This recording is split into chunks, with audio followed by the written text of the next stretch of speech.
Hi guys, I hope that a few of you will be able to join me today. I know it is a Saturday afternoon and you all probably have things going on with your families, but just wanted to jump on for a few minutes today and talk about local missions, how we can be involved in those.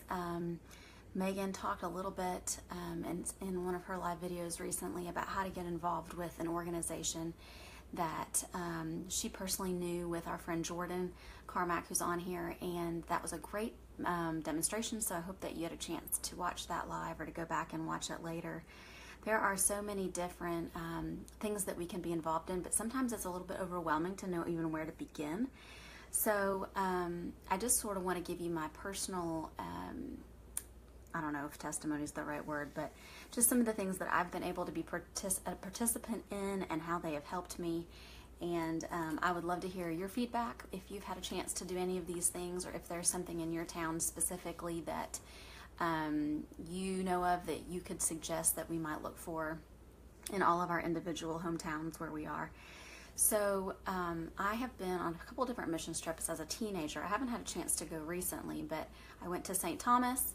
And on that trip we did painting, we did church services, we kind of hosted some of those like revival type meetings.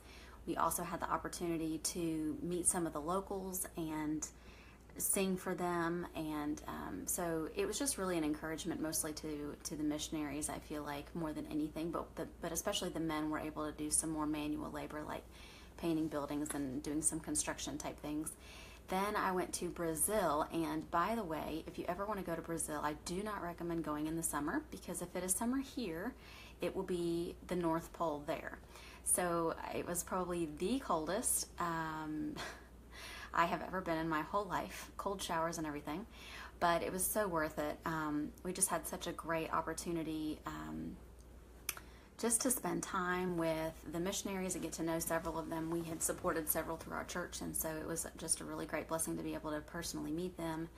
And we helped them do some canvassing before some of the revival type services, I guess you could call them, and hand out some flyers. And actually something very interesting that happened while we were there is, I guess a flyer probably got into the wrong hands.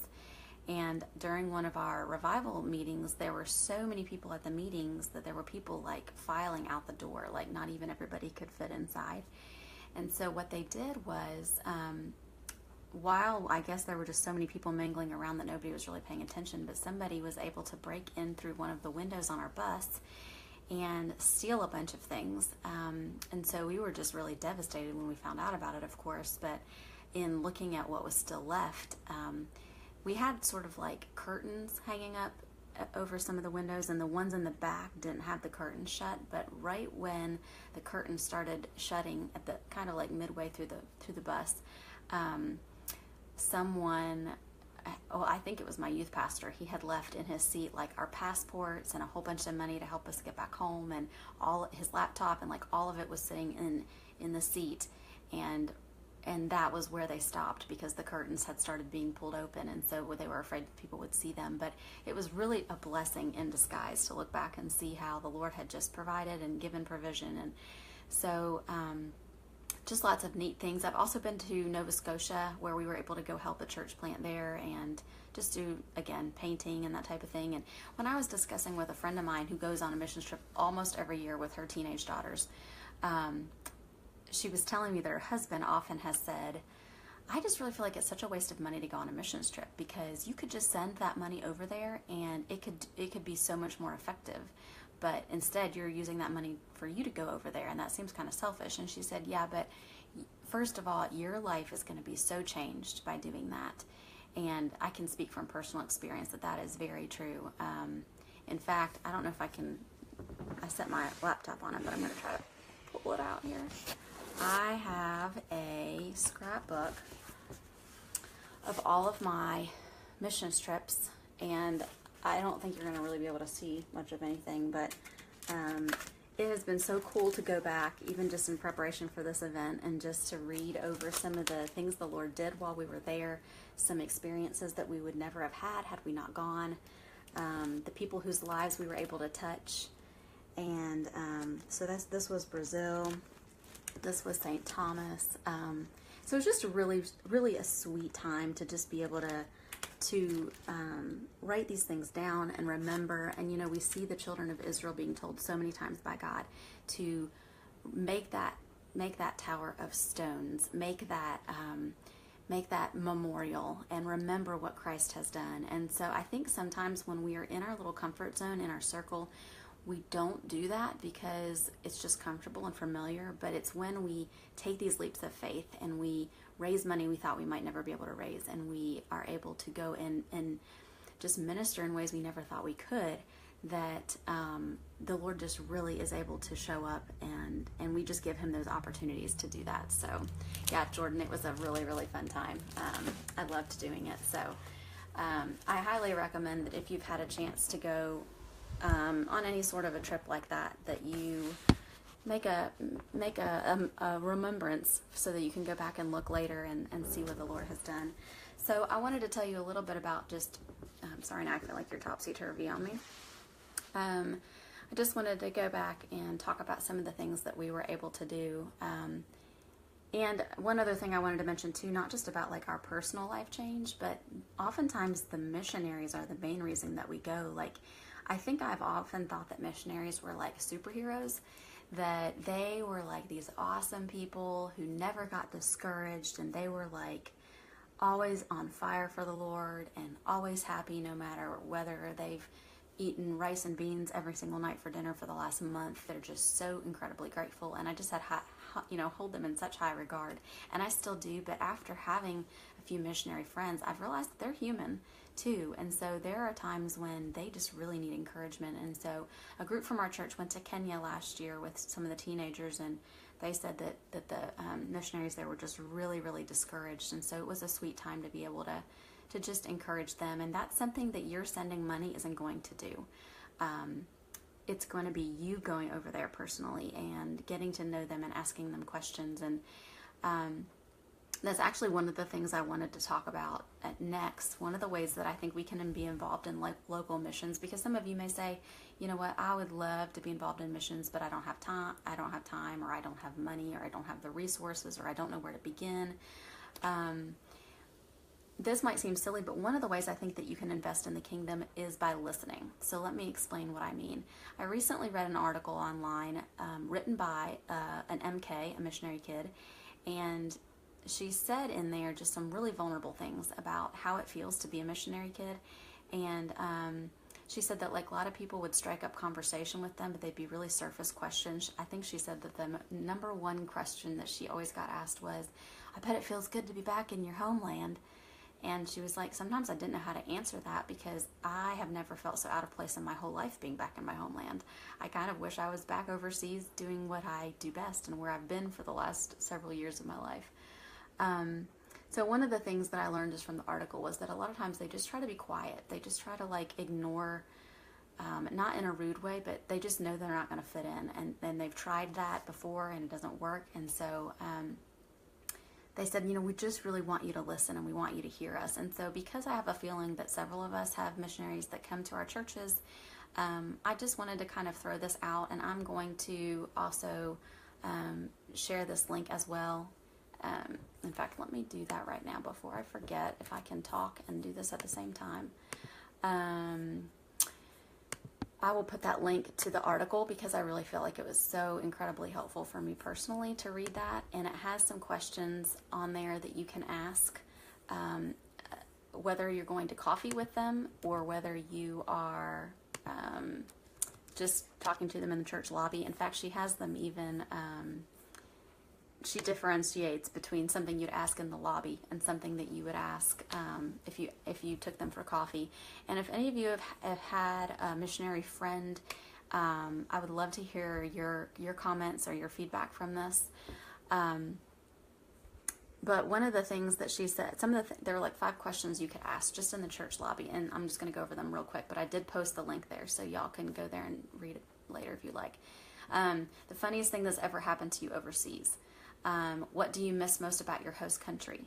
Can you describe a regular day in your life? Where's your favorite place to go when you're there, and which place do you feel most at home in?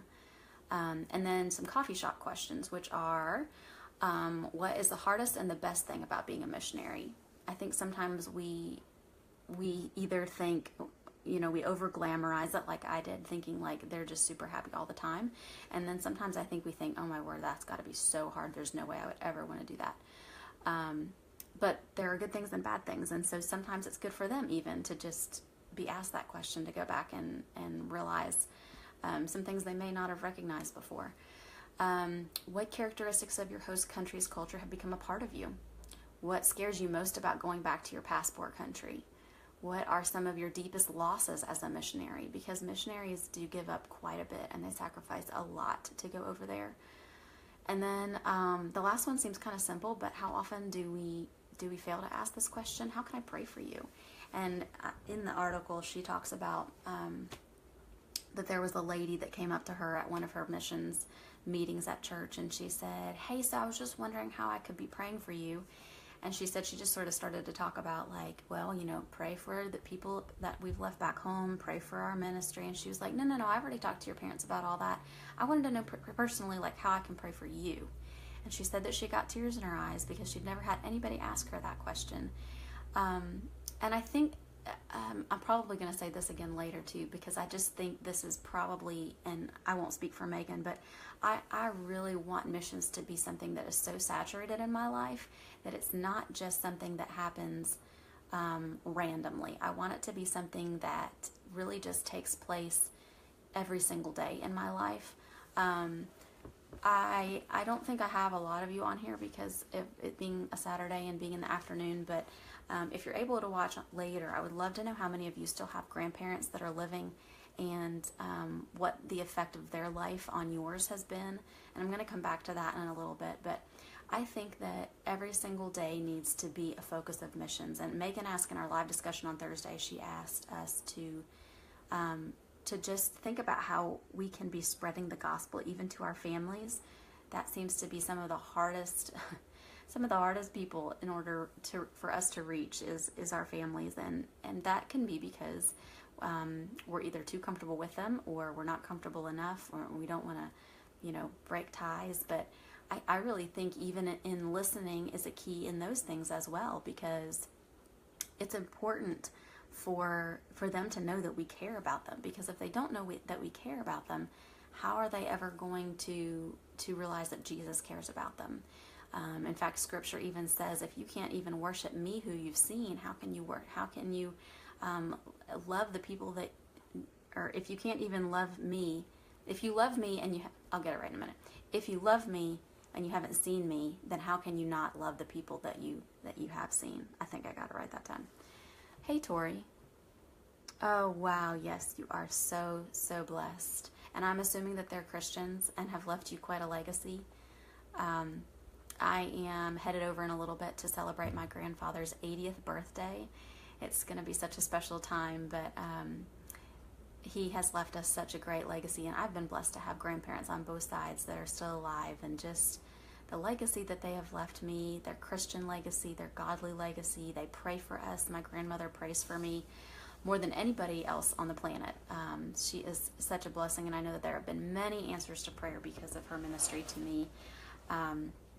And I hope that some of you can say that as well. Okay, so I posted that link so y'all can go there. Listening will lead to praying is kind of my point. And prayer is a vital ministry. And I know we've brought this up over and over again going through Philippians and Colossians. But prayer is not a last-ditch effort. It's not something that we do because, well, gosh, I really can't think of anything else to do. Prayer is the best ministry that we can give to anyone, whether that be missionaries or local missions. I know that I shared before when I did the one on the Hope Center that Miss Sharon had just said that it was such a vital ministry to receive prayer, and just cards in the mail that said, hey, we prayed for you this morning, and just what a blessing that was to them, because they know the power of prayer. They've seen it work. They believe it. It is not an abstract idea to them. Prayer is real.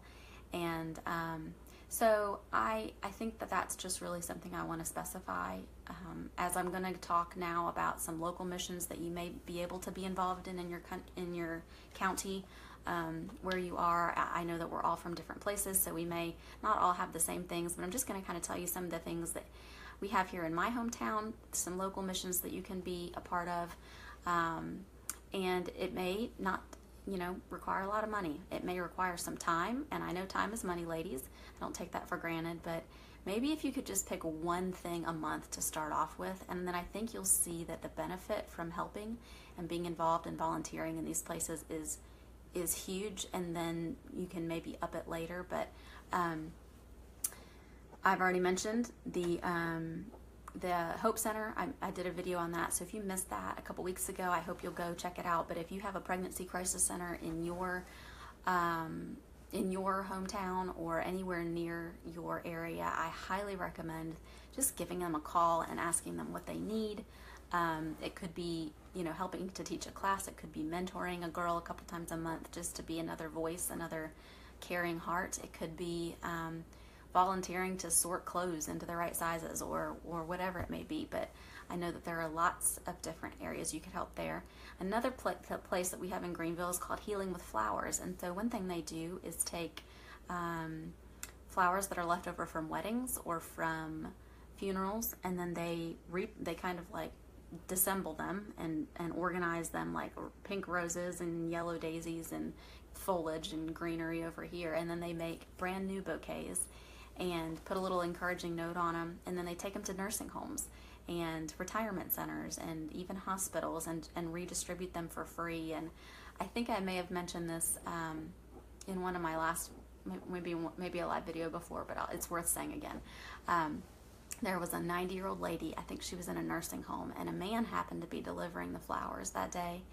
And he went in and he gave it to her, and she said, I didn't order flowers. And he said, no ma'am, these are just for free. I brought these for you. And she said, I am 90 years old and I've never had a man bring me flowers until now. I just think that's so sweet and sad all at the same time. But you just never know what a small act of kindness will do for especially the elderly, the lonely, the people that don't have the rush, busy that we have all the time. It means the world. So maybe there's something like that in your community that you could do. Meals on Wheels, they help to deliver meals to underprivileged families. That's something you could get involved in. They're always looking for people to help deliver the meals. You could cook a meal with some friends for homeless shelters for Christmas, or even, I know Miss Sharon had mentioned for the Hope Center, somebody would come in and cook them a Thanksgiving meal, and then they could invite their families to come, which might be one of the only times they ever really see them during the year, because they don't have much to offer them, but they could offer them an invitation to come for a free hot meal for Thanksgiving. So if you're really good at cooking and that's your thing, make it fun. Get together with a few friends and cook a meal. One of the things we do in my discipleship group is every 6 weeks we choose a service project. So it could be some of the things on this list that we've done. It could just be going to a widow's house and doing her landscaping for her if she can't get it done herself. It could be just going to visit with someone, taking them some shaved ice or some coffee and just sitting down and listening to them, because so many of them just want to be heard. They just want to talk. They don't have anybody. I think that one of the things we did was we went and painted nails at an assisted living facility, and some of the ladies were like, I haven't had my nails painted in years, and it's just a sweet time, and the gospel just comes up naturally, because they ask you, well, what group are you with? And so we would tell them, well, we're a Christian group and we meet once a week for accountability and discipleship, and then they'd want to know more. And so these are just opening opportunities to share the gospel, because if we don't meet their physical needs, it's going to be harder for them to see that we're able to meet their spiritual needs as well. And so we start with the hot meal, or with the need, or with the want, and then we transition that into doing things for the sake of the gospel and being able to communicate that well. 2 things, I'm also going to put these links as well. One is called Souls for Souls, and once I post the link, that will make more sense. And there's also one called Soul Hope, and this is one of my favorite service projects that we have done. Both of these guys, I think Souls for Souls actually takes used shoes and they will disassemble them and recreate, restructure new shoes for other kids, like in Africa. But Soul Hope, you actually get to participate in making the shoes. You gather like old milk jugs, you gather old jeans, and they make the soles of the shoes from the jeans, and then like different pieces of fabric. And so you cut out the patterns together in a group, and you take a safety pin and you clip it all together. I think there's like 6 different layers for the shoe that you're going to cut out, and send it off, and they are able to make shoes for people. I think once they get over there, they also take like used tires and they put those treads on the very bottom to protect their feet. But so many people that don't have shoes get these things called jiggers in their feet, and so it's really important that it's a very, very painful and disgusting experience, and you can watch videos on the links that I've posted just to kind of get educated on it. But if you don't wear shoes, then bugs will just sort of like burrow into your foot and make a home there. And so they have to clean their feet, and then they provide shoes. And think about, like, Jesus washing the disciples' feet and how hands-on this is about the gospel, how hands-on serving this would be to love them enough to get the bugs out of their feet and give them a brand new, probably their only ever pair of shoes. Such a great thing. And most of us are not going to be able to be involved in that. Most of us are not going to be able to go over there and do that, but we can help to send the shoes. So, and it's a fun time to get together. You can always have food there and fun music and just have a really good time and encourage each other while you're doing it. And it's a great thing to invite non-believers to help with too, just because it's a worldwide need and you're helping to meet it. So a few more. Soup kitchen. I've served in the soup kitchen before. It is a great way to just see the needs that are out there. You come home feeling very humble about the things you thought you needed to have that you didn't need to have. It's not about us, but it's amazing how the Lord uses these opportunities to minister to us as well. In our town, there is a wood splitting volunteer kind of thing where you can go and cut wood for people in the winter who don't have the ability to do that, but they need some for their stove. It's their only form of heat. You could go help with that. Harvest Food Bank, you can do volunteer work. Sometimes groceries will donate some groceries, and they might need help to organize it or to put something little in every sack, like a fruit and a vegetable and a drink, something like that. And then they might need you to go deliver it or hand it out. The Roby Center in our town has pre-made meals that they give to the elderly, so they may need you to help drop it off at people's houses. That is something you could be involved in. The Boys and Girls Club, you could volunteer to help their kids with homework there. You could just play a game with them, play sports with them. Habitat for Humanity helps to build houses for underprivileged people who need help doing that. And I've heard that is very rewarding work, so that's something that you could do. Go through your closets and donate clothes you don't wear. There are people everywhere that need clothing, that don't have it, and you could provide. I saw someone just the other day. This is kind of the redneck place I live, but I went to the grocery store to pick up a few things, and right in front of me came in this younger family. The little boy didn't even have shoes on. Not because he probably didn't have any, they just didn't make him wear any, but I was thinking it's kind of a nasty place to decide not to wear shoes. And then as he turned around, I saw that he was completely soiled, like halfway down his shorts.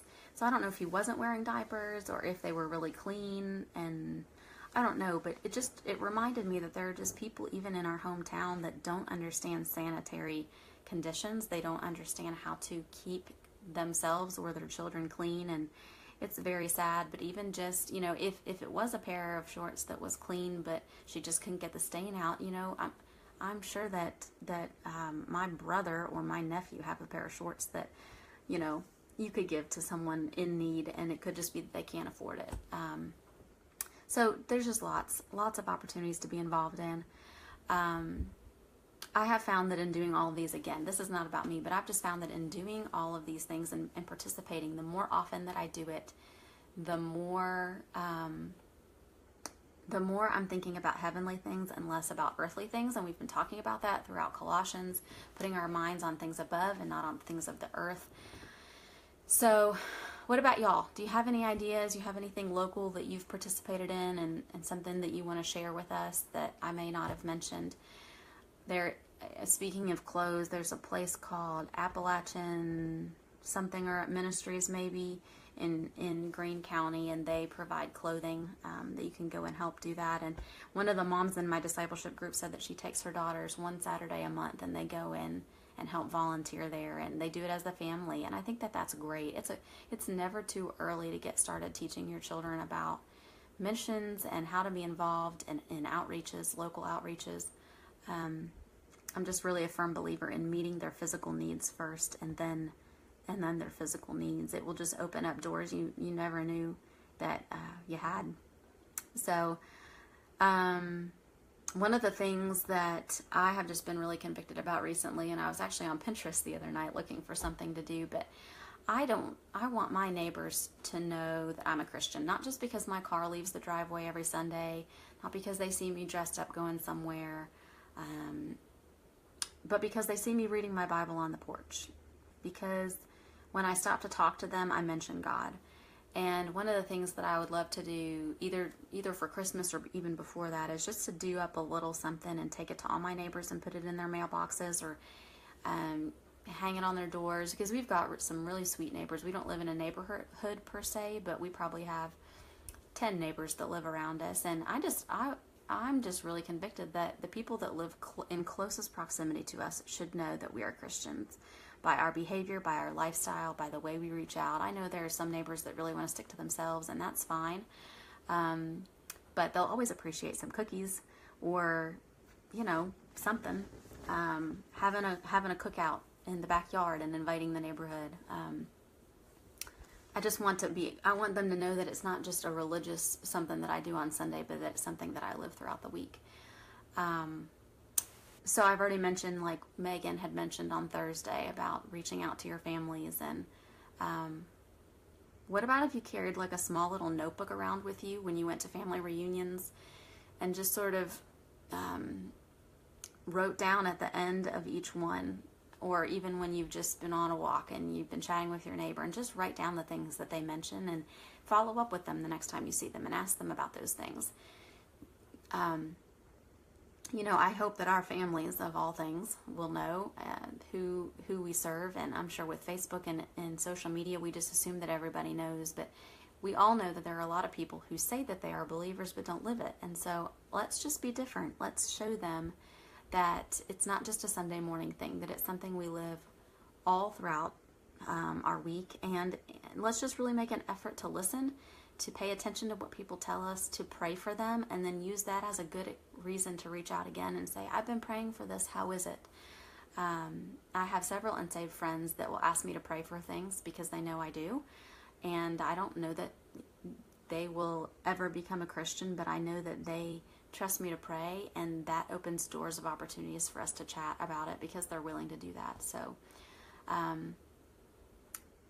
just sort of to wrap up today, the Bible says to go ye into all the world and preach the gospel, but I'm just feeling so convicted that if we can't even do that in our own backyard, what makes us think that we could do that overseas? So, so many different ways to be involved, so many different ministries to be involved in, and if you have other things that you have going on in your hometown that you can be involved in, please list these even after this live event so that we can kind of get our wheels spinning for some other ideas. Oh, Tori? It definitely is, and maybe that's one reason why some people find it easier to go overseas or to go to complete strangers. I don't know why that is either. I guess we have more emotions involved with our families because we love these people. We don't want to cause problems. We don't want to be too pushy. I know I'll never forget something that Matt Chandler said in one of the sermons that he preached, but he said that back before he was a Christian, he was on a football team, and one of his good friends on the football team said, hey man, I don't know why I've not really shared this with you before, but Jesus is a really big part of my life, and so we're going to have that conversation at some point, but you just let me know when. And And so because of that, I mean, Matt didn't get saved right away, but he said that was really the first time that he had ever had someone just share the gospel with him. And he said, sometimes we may need to go back to someone and say, hey, I'm sorry that I haven't said this before, but this is just like the biggest deal in the world to me, and I've been afraid to share it because I was afraid I would turn you off or I would offend you, and that is the last thing that I want to do. But I just don't feel right about, I share with you like my favorite deals and my favorite places to shop and my favorite foods, and I share my recipes with you, and we share life together. But one of the things I haven't shared with you is Christ, and he is what my whole life is about. And so I don't want to offend you or hurt you, but if I could just share with you a few of the things that I just find so comforting about my faith, I would love to share Jesus with you. And you can let me know when that time is good for you. It kind of gives them time to sit on it, like, okay, brace themselves, like, all right, we're going to have this talk. So that's an idea, Tori. I don't know. I'll pray for you in that because I also struggle with that too. I think family is hard because you kind of get the hypocrite word thrown around. They know you better than anybody. They know your faults and your past and your sin. And so I think sometimes we assume that they're going to say, well, I know how you used to be, and now you're kind of a goody two-shoes. But even in that, Paul didn't let that discourage his past, which was persecuting Christians, discourage him from sharing the gospel with people. And so I think that a lot of us are in that boat too. So don't be discouraged by that, but just really pray about specific people. Maybe the Lord can just lay one or two people on your heart, and you can start small, start there. And like I said, you don't have to force Christianity down their throat, but just decide that they're going to be your person in your family, that at family gatherings, you're always going to seek them out. You're maybe going to call them or text them once a month and just ask them how they are, and follow up with the things that they mention, and just start kind of building a relationship with them so that when you feel the Holy Spirit prompts you, you will have already kind of built that bridge, and you can just dialogue naturally and easily. And I think the Lord knows our hearts in this, and I honestly think He really wants to use us in order to share the gospel, and that's our benefit. That's our privilege, and we get to do that. And I'm just really being convicted that I need to do that more. And that's what all of these missions talks are about. So thanks to the few of you who joined me today. I hope that you've gotten something out of it. Like I said, if you watch later, please share some of your ideas or things you've done or you've heard about doing. And let's just really make it a priority to maybe pick out something in our community and get a couple friends together and go have a good time doing it. Something that can really just bless our community, and doing it just for the gospel's sake, and not just to make the community better, but to just to share Christ and create those opportunities by intentionally dialoguing and mingling with people who may not know Christ. So, hey, you're welcome, Tori. Thanks for joining me. I've enjoyed my conversation with you. Thanks for hanging out with me on a Saturday. I'm sure you had lots of other things you could be doing, but I will talk to you all later, and I think that I am the next person to have a live video. Monday will be our next live video, and I can't believe that we're almost wrapping up Join Christ already because it's just been such a good study. You all have a great weekend, okay? And I will see you on Monday.